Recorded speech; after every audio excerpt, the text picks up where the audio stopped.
Bismillahirrahmanirrahim. Assalamualaikum warahmatullahi wabarakatuh. Innal hamdalillah nahmaduhu wa nasta'inuhu wa nastaghfiruh.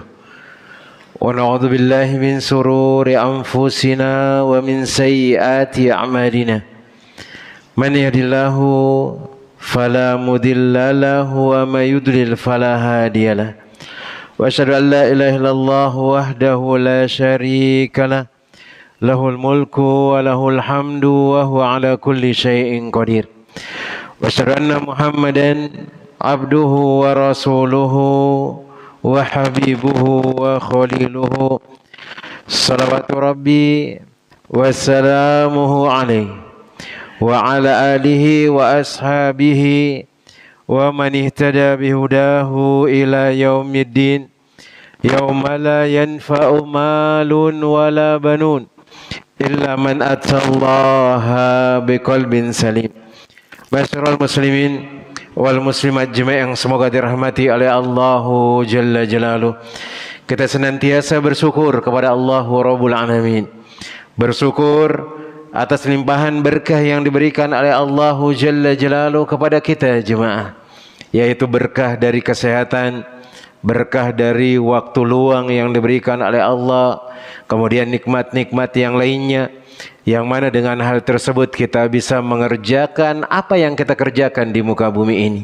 Seorang suami, dia bisa dengan nikmat tersebut mencari nafkah untuk keluarganya. Seorang suami yang mana dengan nikmat yang diberikan oleh Allah Tabaraka wa Ta'ala, dia bisa berusaha untuk menjaga keluarganya dari api neraka. Maka ini adalah nikmat yang sangat besar, sehingga kita harus berusaha jaga nikmat tersebut.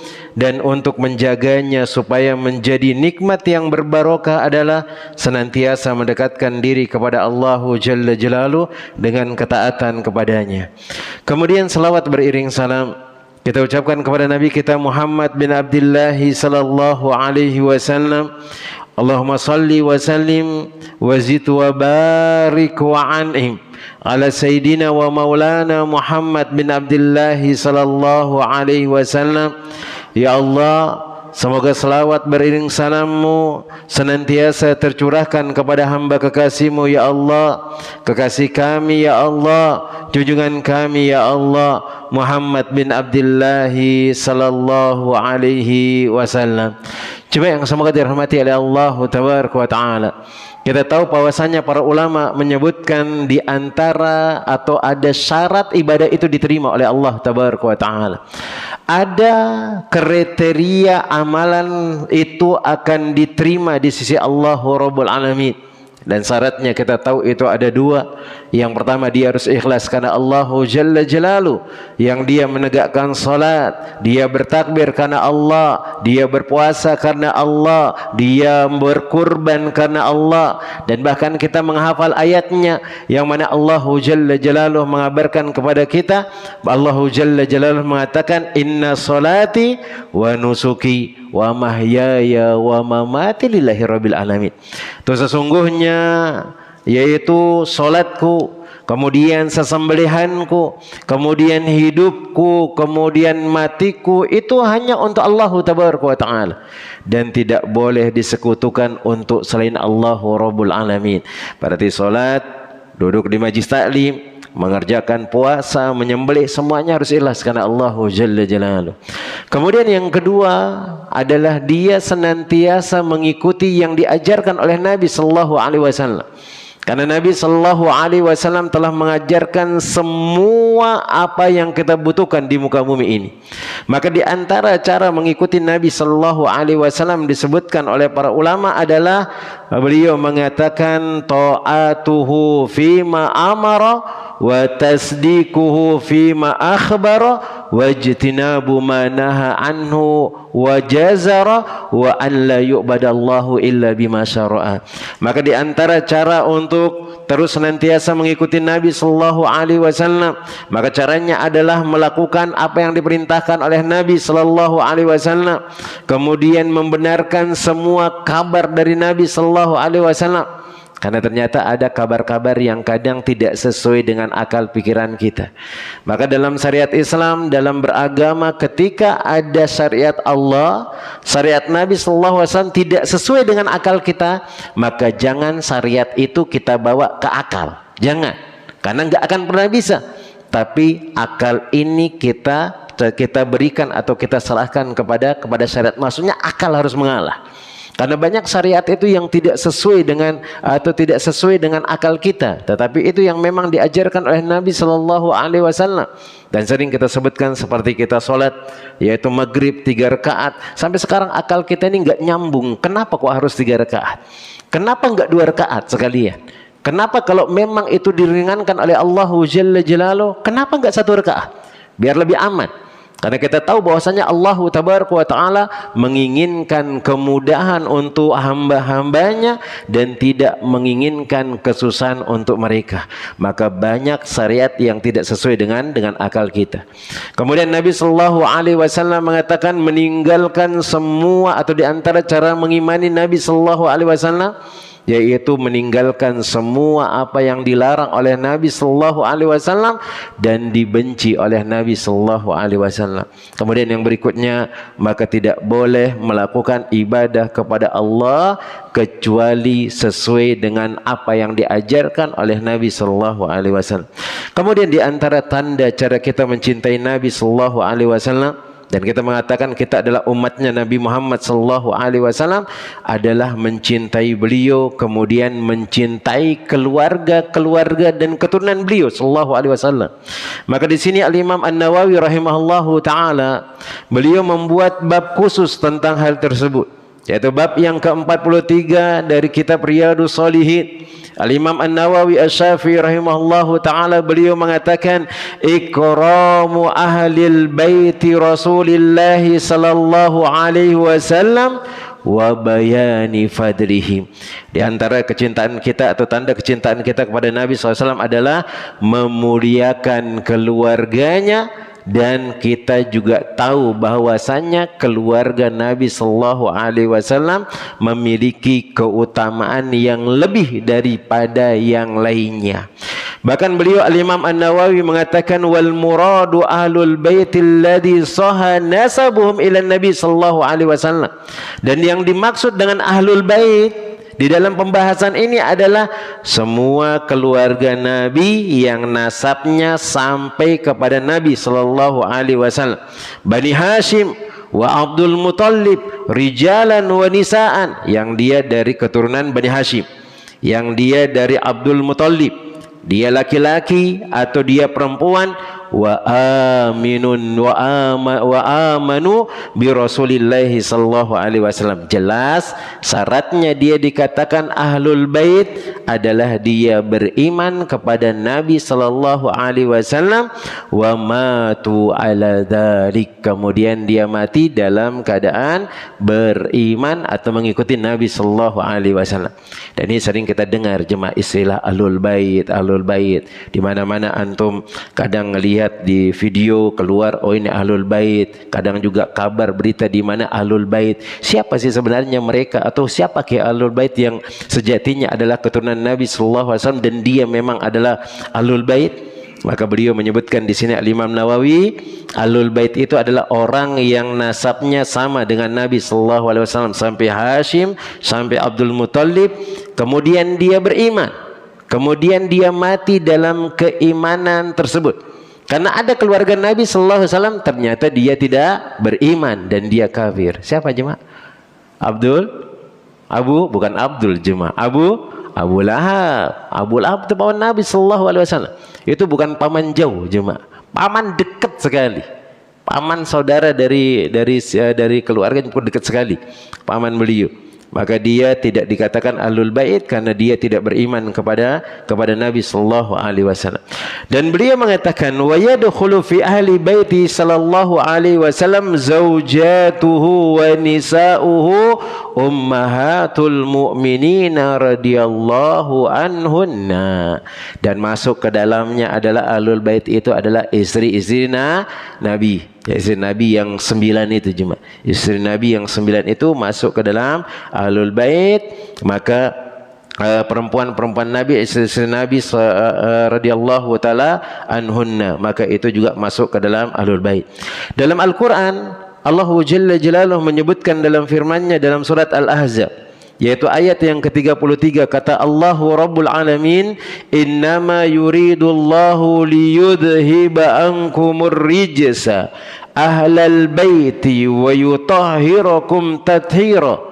Ini di antara keutamaan orang ahlul bait. Mana Allah itu menginginkan akan diangkat kotoran-kotoran yang ada pada diri mereka. Allah sucikan mereka. Allah angkat derajat mereka. Allah berikan kedudukan yang tinggi di sisi Allah Tabaraka wa Ta'ala. Tapi dengan syaratan tadi, dia beriman kepada Allahu Rabbul Alamin, kemudian dia bertakwa kepada Allahu Jalla Jalaluhu. Karena sejatinya nasab itu kadang-kadang enggak ada gunanya, jemaah. Enggak ada gunanya kalau dia tidak bertakwa kepada Allahu Jalla Jalaluhu. Allahu Rabbul Alamin mengabarkan kepada kita orang yang mulia itu ternyata bukan yang dia khusus dari nasab Nabi. Memang yang dari khusus nasab Nabi ini ada keutamaan baginya. Tapi sejatinya orang yang paling mulia itu bukan oh dia ini adalah keturunan Nabi, oh dia ini adalah keturunan presiden, oh dia ini adalah keturunan menteri ini, menteri itu dan yang lainnya. Tetapi kata Allahu Jalla Jalaluhu, inna akramakum indallahi atqakum. Orang yang paling mulia di sisi Allah adalah orang yang dia senantiasa bertakwa kepada Allahu Rabbul Alamin. Kemudian yang berikutnya jemaah yang semoga dirahmati oleh Allah Tabaraka wa Ta'ala, Allahu Rabbul Alamin mengatakan, wa man yu'azzim sya'airallah fa innaha min taqwal qulub. Maka barang siapa yang dia mengagungkan syiar-syiar Allah, sesungguhnya dia adalah orang-orang yang memiliki ketakwaan di dalam hatinya.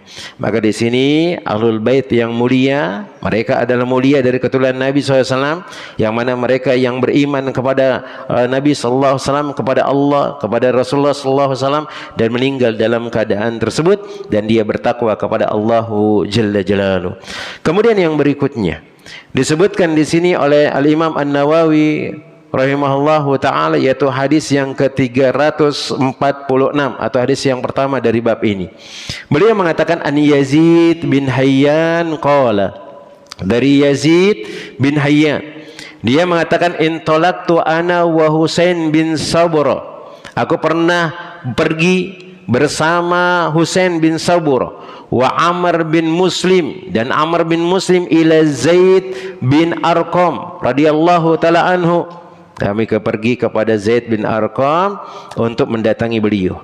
Falamma jalasna ilaihi qala lahu Husain. Ketika lagi duduk dengan Zaid bin Arqam, tiba-tiba Husain bin Sabrah ini pun mengatakan kepada Zaid, laqad lakaita ya Zaidun ya Zaidu khairan katsira.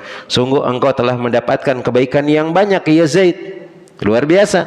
Ra'aita Rasulullah sallallahu alaihi wasallam, engkau melihat Nabi sallallahu alaihi wasallam, wa sami'ta hadisahu, dan engkau mendengar Nabi sallallahu alaihi wasallam menyampaikan hadisnya, wa ghazawta ma'ahu, engkau perang bersamanya, wa shallaita khalfahu, engkau salat di belakangnya, wa laqad lakaita ya Zaid khairan katsira, sungguh engkau telah mendapatkan kebaikan yang sangat banyak ya Zaid. Hadithna ya Zaidu ma sami'ta min Rasulillahi sallallahu alaihi wasallam. Wahai Zaid, kabarkan kepada kami, ceritakan kita kepada kami wahai Zaid, apa yang kau dapatkan dari Nabi sallallahu alaihi wasallam. Dan ini diantara orang-orang soleh, kalau dia ketemu dengan orang-orang soleh, dia tidak mau menyia-nyiakan waktu. Maka dia bertanya tentang kebaikan, dia bertanya bagaimana amal-amal soleh yang bisa dia kerjakan dan seterusnya.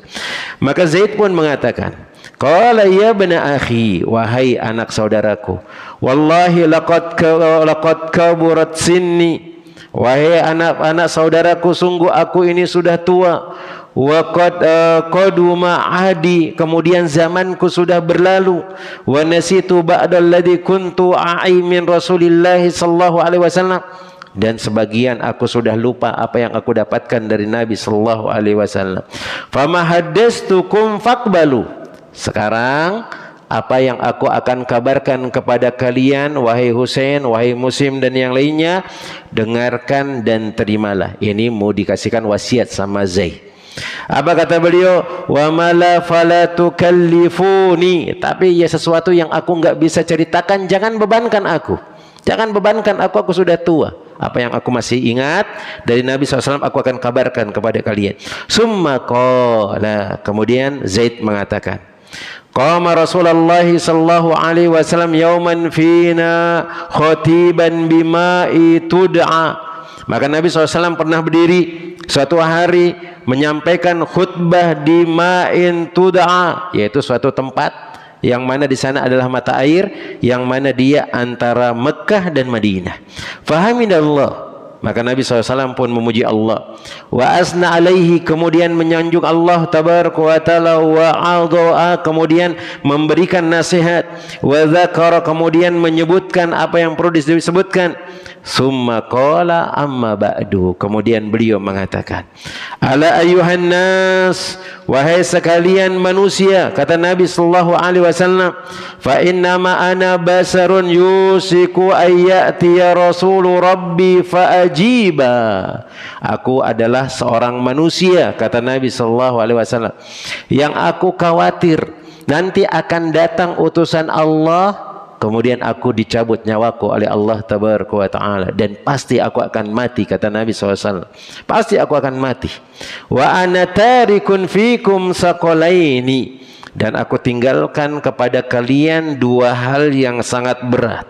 Yang sangat berat, kata beliau. Awwaluhuma kitabullah, yang pertama adalah Al-Quran. Fihi huda wa nur, yang di dalamnya ada petunjuk, kemudian ada cahaya di sana. Fakhudhu kitabillah bi kitabillah, maka hendaknya kalian berpegang teguh kepada Al-Quran. Dalam Al-Quran ini banyak petunjuk, jemaah. Orang-orang yang membaca Al-Quran kemudian memahami maknanya, aman hidupnya dunia dan akhirat. Karena semua urusan itu diatur oleh Allah Jalla Jalaluhu dalam Al-Quran, dalam hadis Nabi Sallallahu Alaihi Wasallam. Bahkan kita tahu mulai dari kita tidur sampai tidur lagi pun ada yang disyariatkan oleh Nabi. Mulai dari berdoa, tidur menghadap ke sebelah kanan, kemudian berdoa nanti diusap ke semua tubuhnya, ketika bangun juga seperti itu, dan seterusnya. Diajarkan oleh Nabi Sallallahu Alaihi Wasallam.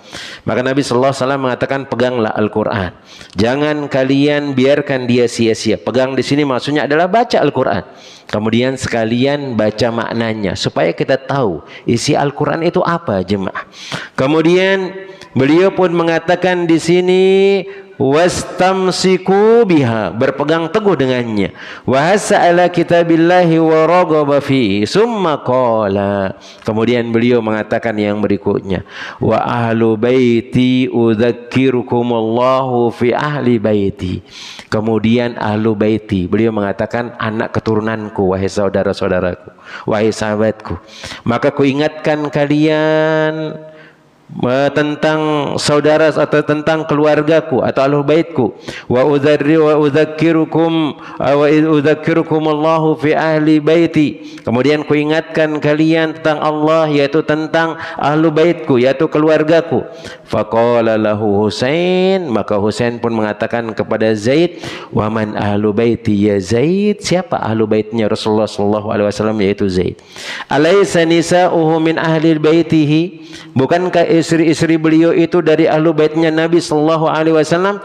Qala, maka Zaid mengatakan, nisa'uhu min ahli baitihi, maka perempuan-perempuan Nabi, istri-istri Nabi dan seterusnya adalah ahlu baitnya Nabi sallallahu alaihi wasallam. Walakin ahlu baitihi man hurima as-sadaqah ba'dahu. Kemudian beliau mengatakan, akan tetapi yang dimaksud di sini adalah ahlu bait ini adalah orang-orang yang diharamkan sedekah baginya, karena di antara ciri-ciri ahlul bait itu dia tidak boleh makan sedekah. Kemudian qala manhum, siapa mereka? Hum alu Ali, dia adalah keturunannya Ali. wa alu Aqil, keturunannya Aqil, wa alu Ja'far, keturunannya Ja'far, wa alu Abbas, keturunannya Abbas. Qala kullu haula'i hurimas shadaqata. Qala na'am, semua mereka itu diharamkan untuk memakan sedekah. Ini di antara ciri-ciri ahlu bait Nabi sallallahu alaihi wasallam. Tapi kalau sekarang ada orang-orang yang mengatakan, "Oh, saya adalah ahlu baitnya Nabi. Oh, saya keturunan Nabi sallallahu alaihi wasallam." Tapi kalau dia kajian, dia mengatakan, nanti kalau kajian datang bawa sumbangan banyak-banyak. Bawa sumbangan banyak-banyak. Kalau engkau enggak bawa sumbangan berarti enggak berkah. Kalau engkau enggak nyumbang berarti enggak berkah. Sudah kumpul banyak sumbangan, dia sendiri yang bawa untuk pulang, dimakan dia jemaah. Maka jelas dia bukan keturunan Nabi sallallahu alaihi wasallam. Karena keturunan Nabi itu adalah orang-orang yang dia keturunan Nabi dan dia mengharamkan dirinya tidak boleh makan sedekah. Dan ini juga diwahyukan dari agama-agama yang lainnya juga jemaah. Dikabarkan bahwasanya Nabi dan keturunannya ini dia tidak makan sedekah. Dan ini yang dicari oleh Salman Al-Farisi radhiyallahu taala anhu. Ketika beliau berada atau masih beragama Nasrani, maka rahib dari Salman Al-Farisi itu mengatakan, nanti akan muncul seorang nabi dari kota yang banyak kurmanya di sana. Dan ada tanda di belakang punggungnya, kayak daging tumbuh. Dia sebesar seperti uang logam itu jemaah di punggung, sebelah kanan sebelah kiri. Pokoknya di punggungnya disebutkan oleh Nabi sallallahu alaihi wasallam dan diceritakan dalam hadis tersebut. Kemudian Nabi tersebut itu tidak memakan zakat dan sedekah. Maka ketika Salman Al-Farisi berangkat untuk pergi ke Madinah, bahkan sampai rela dia menjual dirinya supaya jadi budak karena nggak ada ongkos jemaah. Ya, karena nggak ada ongkos dari kotanya dia datang ke Madinah, ya sudah dijual dirinya jadi budak. Akhirnya dia berangkat ke sana demi bertemu dengan Nabi Sallallahu Alaihi Wasallam. Ketika duduk di majlis Nabi SAW, dia memperhatikan punggung Nabi, diperhatikan terus ke belakang. Ternyata ada tandanya. Kemudian dia membawa korma, kemudian dikatakan ini adalah sedekah, ini adalah zakat. Maka Nabi SAW memberikan kepada orang lain, tidak dimakan. Kemudian didatangkan, ini adalah hadiah untuk engkau wahai Rasulullah. Maka Nabi sallallahu alaihi wasallam pun memakan hal tersebut. Kemudian Salman Al-Farisi pun beriman, kemudian masuk ke dalam agama Islam. Maka sedekah itu haram bagi keturunan Nabi Muhammad sallallahu alaihi wasallam. Kalau ada orang yang dia mengatakan dirinya adalah keturunan Nabi, kemudian dia mengumpulkan sedekah bahkan memperkaya dirinya, maka jelas dia bukanlah keturunan Nabi sallallahu alaihi wasallam. Karena keturunan Nabi adalah orang yang beriman kepada Nabi, mengikuti apa yang diajarkan oleh Nabi sallallahu alaihi wasallam, kemudian dia mati dalam keadaan beriman kepada Allah tabaraka wa taala dan Nabi sallallahu alaihi wasallam. Kemudian hadis yang berikutnya adalah hadis dari Ibnu Umar radhiyallahu taala anhuma.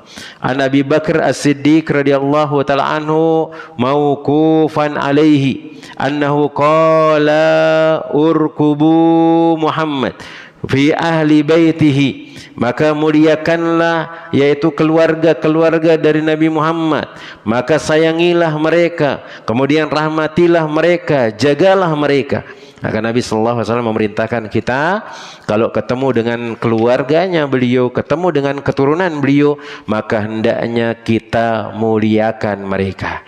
Sekarang bagaimana sih adab kita ketika kita berjumpa dengan ahlul bait?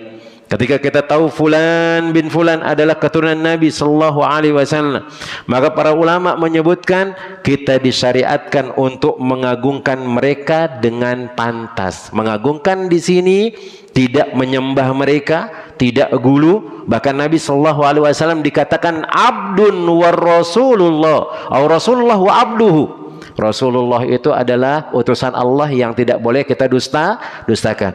Dan dia adalah hamba yang tidak boleh disembah. Sekelas Nabi saja kita dilarang untuk menyembahnya, mengagungkan melebihi dari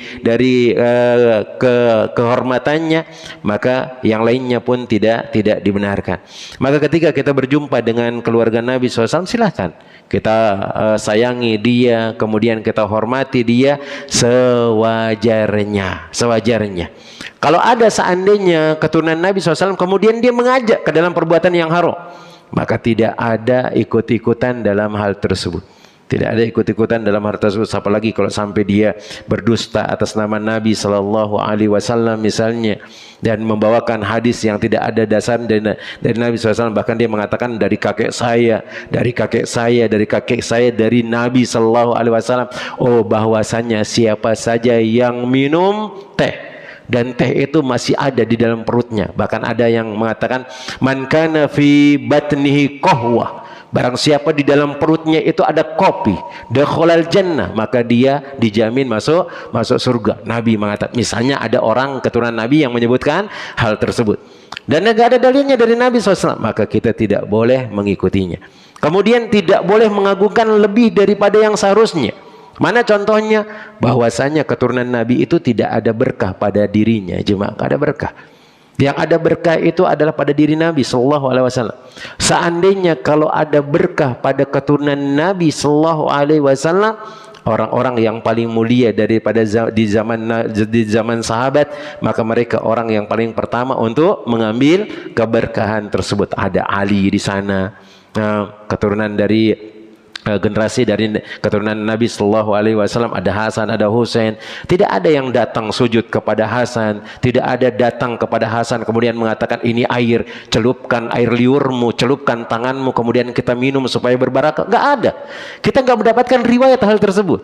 Seandainya kalau ada riwayat seperti itu, maka kita akan berlomba-lomba untuk mengambil keberkahan dari mereka. Tapi tidak ada.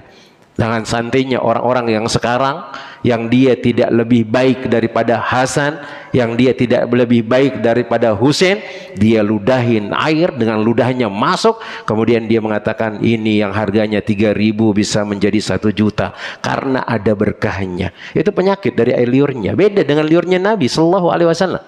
Karena liur Nabi ada dalilnya bahwasanya liurnya adalah berkah. Ketika Ali radhiyallahu taala anhu dicari ketika untuk melakukan berangkat untuk perang, akan diberikan dia raya, yaitu bendera Nabi Sallallahu Alaihi Wasallam, dan dia yang bawa bendera. Ternyata Ali sakit apa? Sakit mata.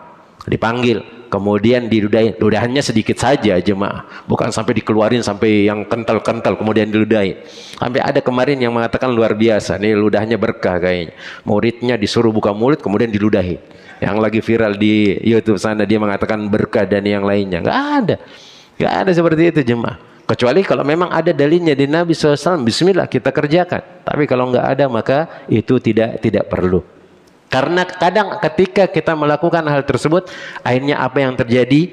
Penghormatan yang berlebih-lebihan, bahkan nanti akan menjadi taklid buta. Maksudnya itu taklid buta itu ya, kalau walaupun ada bertentangan ucapannya dengan ucapan Nabi SAW, kadang kita lebih membela dia daripada membela ucapan Nabi SAW dan seterusnya. Nah, maka silakan ketika kita berjumpa, kita mengagungkan mereka, kita muliakan mereka, tapi yang sesuai dengan atau yang sepantasnya dan tidak berlebih-lebihan.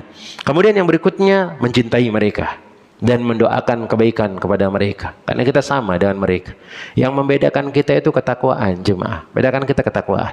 Bahkan ketika Nabi SAW mengatakan kepada Fatimah binti Rasulullah SAW ketika beliau hendak meninggal dunia, apa kata Nabi SAW? Ya Fatimah, is'al, wahai Fatimah, minta. Apa yang engkau minta? Minta sekarang wahai Fatimah. Karena nanti di depan Allah itu aku nggak bisa bantuin engkau Fatimah, walaupun aku adalah bapakmu. Kalaupun aku adalah bapakmu, aku tidak bisa membantu engkau, karena yang bisa membantu engkau adalah amalan-amalan yang kau kerjakan taat kepada Allah Rabbul Alamin. Maka jangan kita berbangga, oh saya keturunan Nabi, akhirnya perbuatan maksiat dikerjakan. Bahkan dia sesuatu yang dibenci oleh Nabi pun dia kerjakan. Bahkan yang diharamkan oleh Nabi pun dia kerjakan, dan seterusnya. Maka kita cintai mereka, kemudian doakan kebaikan kepada mereka. Mereka tidak maksum jemaah. Mereka tidak maksum.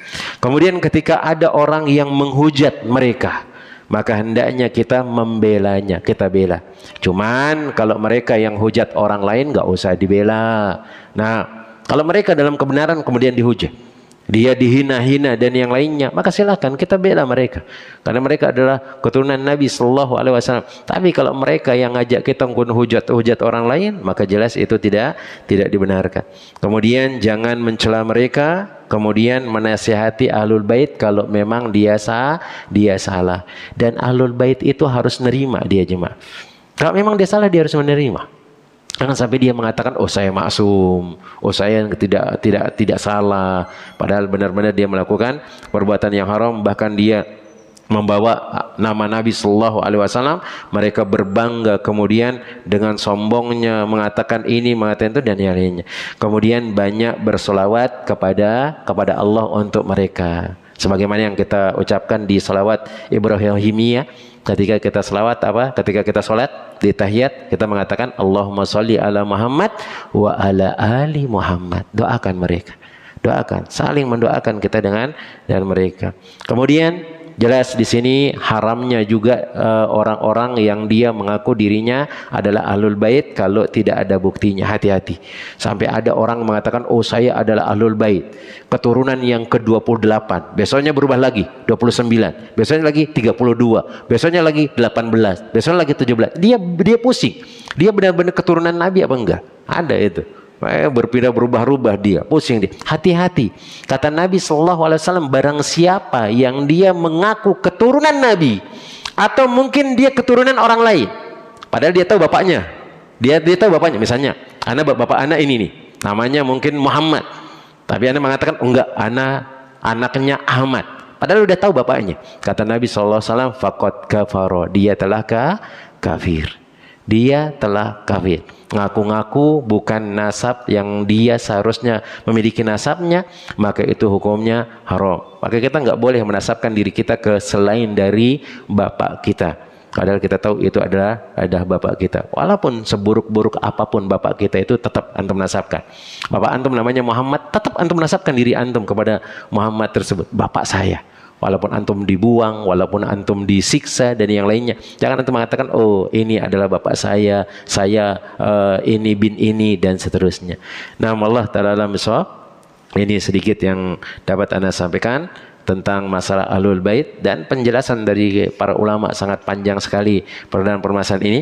Intinya adalah bahwasanya istri Nabi itu adalah ahlul bait dan tidak boleh kita cela dan caci maki. Ada orang-orang yang mencela Ibunda Aisyah radhiyallahu taala anha sampai mengatakan dia adalah pezina dan yang lainnya. Maka ini adalah mulut-mulut orang-orang yang tidak beriman kepada Nabi sallallahu alaihi wasallam. Kemudian kepada keturunannya kita jaga, kita hormati mereka, tapi enggak boleh gulu. Tidak boleh berlebih-lebihan, bahkan tidak boleh sampai kita itu mengkultuskan mereka. Apa kata mereka kita kerjakan, padahal bertentangan dengan apa yang diajarkan oleh Nabi Sallallahu Alaihi Wasallam. Jelas kakeknya beliau itu lebih utama. Kalau ada mengatakan, oh saya keturunan Nabi, dia menentang Nabi SAW, kenapa kok kita ikutin dia? Maka kita ikuti orang yang pertama atau yang asal dari keturunannya. Nah, kemudian kita sayangi mereka, doakan mereka kebaikan dan seterusnya. Allahu Ta'ala alam bisawab. Ini yang dapat Anda sampaikan. Sisanya kita gunakan untuk tanya jawab. Kalau memang ada pertanyaan berkaitan dengan tema atau mungkin di luar tema. Nah,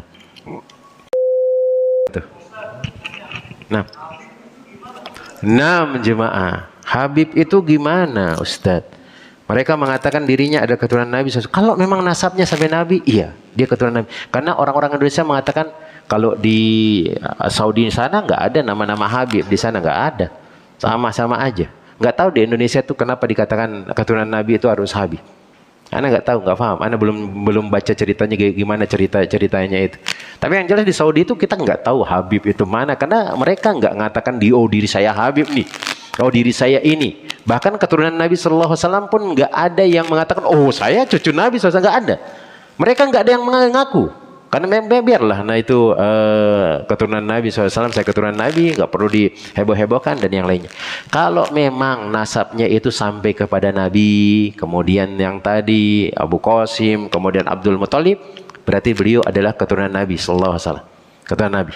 Maka kita sayangi mereka, kita cintai mereka, apa yang mereka sampaikan dari kebenaran kita ikuti dan doakan mereka kebaikan. Tapi kalau ada yang mereka menentang syariat Allah, syariat Nabi Sallallahu Alaihi Wasallam, maka nggak usah ikut-ikutan, nggak usah ikut-ikutan. Nah, terus gimana? Boleh kita duduk di majelis mereka?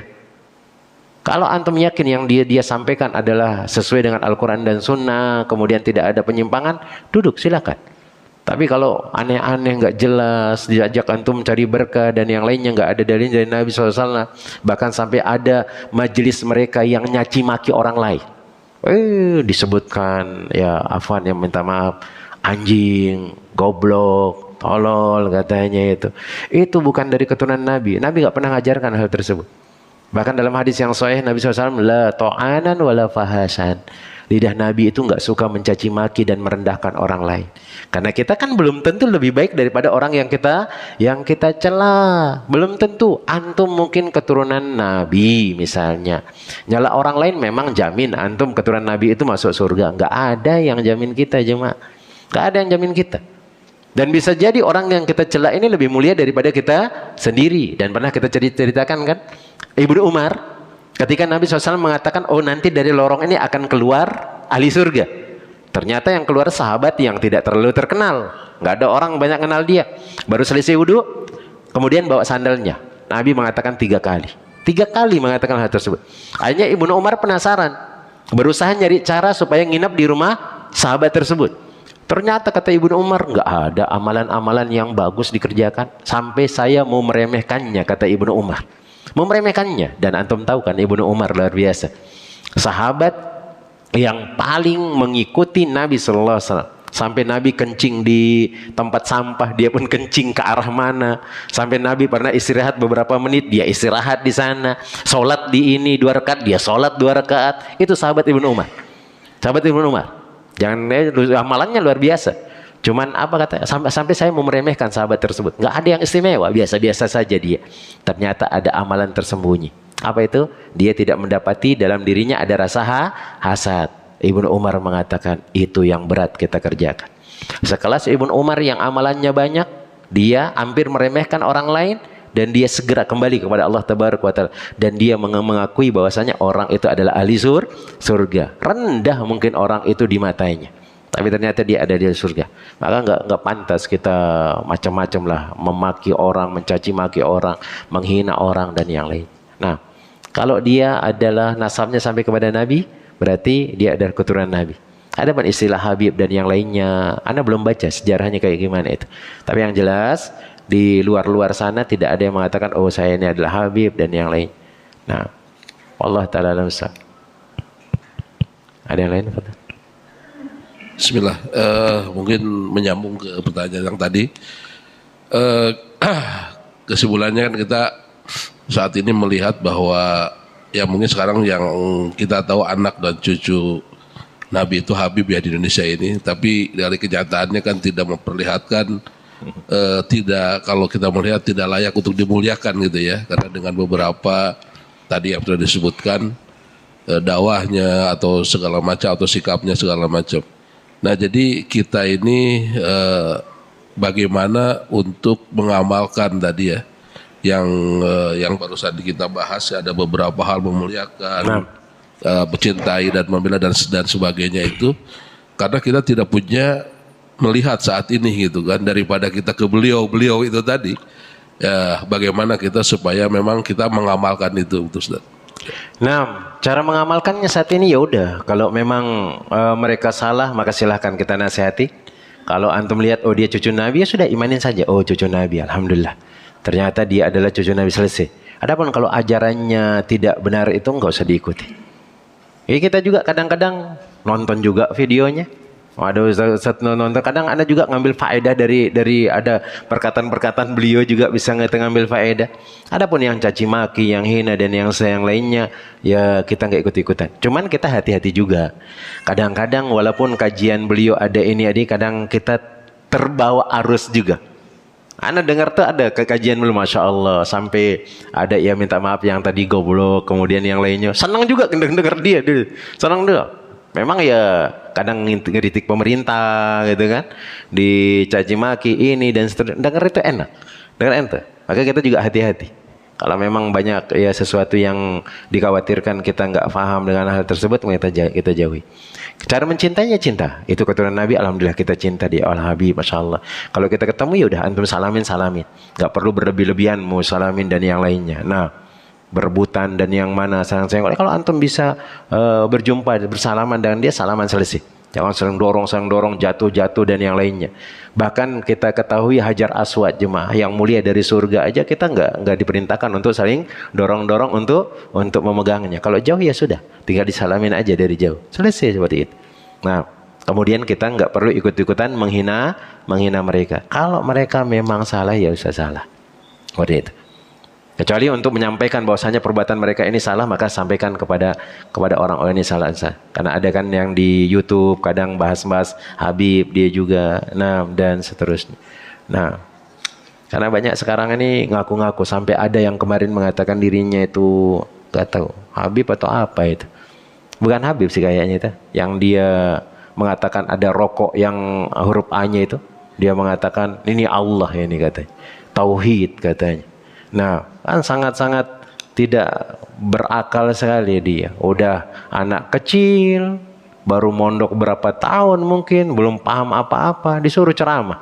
Ini rokok tauhid ini katanya.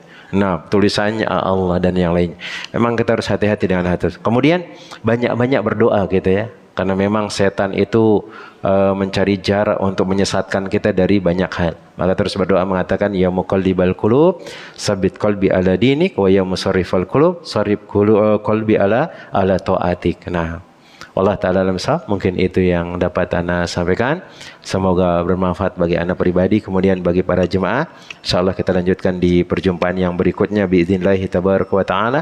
Dan semoga Allah memudahkan semua urusan kita, kemudian menjaga keluarga kita, menjaga anak istri kita, kemudian menjaga suami-suami kita bagi ibu-ibu. Kemudian semoga kita senantiasa menjadi hamba yang terus bertakwa kepada Allah dan dimasukkan ke dalam surganya. Amin ya rabbal alamin. Kita cukupkan dengan doa kafaratul majlis. Subhanakallahumma wa bihamdika asyhadu an la ilaha illa anta astaghfiruka wa atubu ilaik. Assalamualaikum warahmatullahi wabarakatuh.